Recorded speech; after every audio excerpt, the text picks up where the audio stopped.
Tout autour de l'immeuble, des agents de police en civil sont déployés.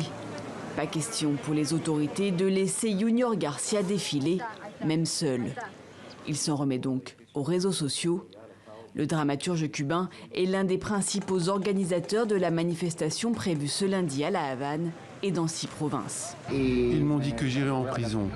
Nous voulons changer la réalité de Cuba, mais nous voulons le faire de manière civique, pacifique.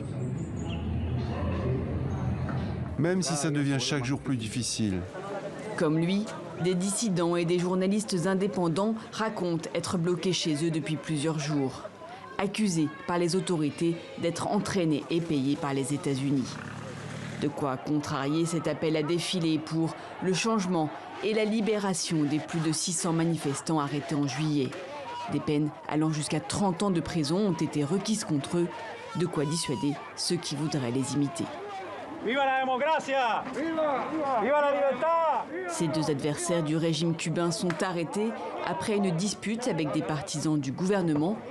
Dans ce parc de La Havane, des fidèles du président Díaz-Canel organisent un sit-in.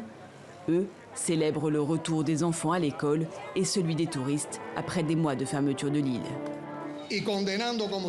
Nous condamnons comme vous le faites, en vous réunissant, les campagnes pour perturber l'ordre interne, les campagnes médiatiques contre Cuba, contre la paix de Cuba. Et nous sommes contre le blocus. Cuba va vivre en paix et en vivant en paix va se perfectionner.